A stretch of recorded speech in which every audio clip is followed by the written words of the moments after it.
In the aftermath of the Damar Hamlin injury on Monday Night Football, Skip Bayless got absolutely annihilated by seemingly everyone. Former players, current players, people in the mainstream media. Everybody was hammering Skip Bayless over his take. What was the take that was so horrifying? Well, after saying, wow, this is terrible, I'm praying for Damar. Wow, that looks terrible. Look at how the players are reacting. My thoughts and prayers are with Damar. He said the same exact thing that ESPN was talking about, that Scott Van Pelt on SportsCenter on ESPN was talking about, that Troy Aikman was talking about on the broadcast. He said the same thing that nearly everybody in the sports world also discussed. Damar Hamlin is the most important thing, but now what do you do with this game and what do you do with the scheduling of this game? And he got torn apart, unrightfully so in a lot of ways. Poorly worded tweet, but I don't think he meant any ill will at all. But now even people at his own network are still coming after him nearly a week later. On Sunday, Michael Strahan on Fox called out Skip Bayless and didn't even have the guts to say his name. Michael Strahan destroys Fox Sports colleague Skip Bayless over his inhumane Damar Hamlin tweet. Imagine saying it's inhumane to think, hey, what is the NFL gonna do? How are they gonna make this game up when it doesn't matter, when that's the last thing that matters? Skip Bayless literally said Damar Hamlin matters more than the game. Yet people are still running with this story. With this in a lot of ways, because it's not so much just about, being an athlete and experiencing being on the field and being that close to guys, and then you see something happen to a young man like that. It's just, you don't have to be a football player to understand how big this was.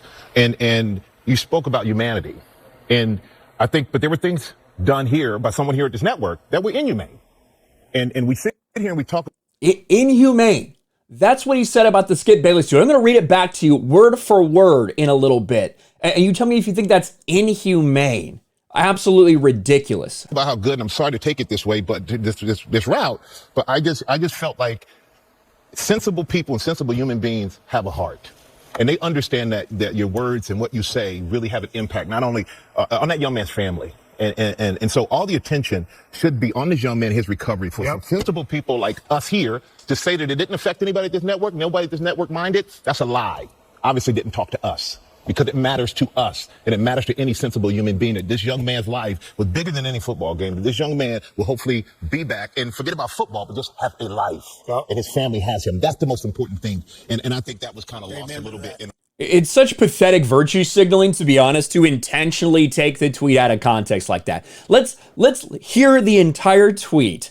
After several Twitter posts, after Damar Hamlin went down saying, this looks so scary. My thoughts and prayers are with Damar Hamlin. That looks frightening. Look at the players on the field. I've never seen anyone react to like that. My thoughts and prayers for Damar Hamlin. What did Skip Bayless say?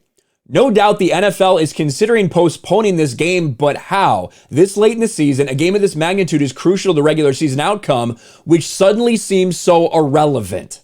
Acknowledging that that's the last thing, that's the least important thing, but acknowledging also that the NFL has a decision to make. And what happened in the aftermath? The NFL, we should have been concerned about what they did because they made up rules. Instead of sticking to the rules they have on the books, they made up rules that in reality were completely unfair to not only the Buffalo Bills, but especially the Cincinnati Bengals. So Skip Bayless, as well as ESPN and everybody else that covered it, when they mentioned it, how are you going to make this up? They were right to mention that.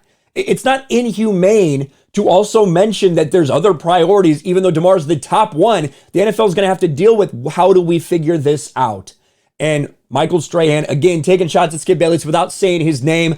I think it's a bitch move, to be honest with you, and is only done for likes and retweets on social media because you're just so brave, Michael Strahan, to call out that mean white Skip Bayless like that without even mentioning the man's name. Let me know what you think about this in the comments section below. Smash a like button, subscribe to the channel, ring the bell for notifications, share this video out there, and I'll talk to you later.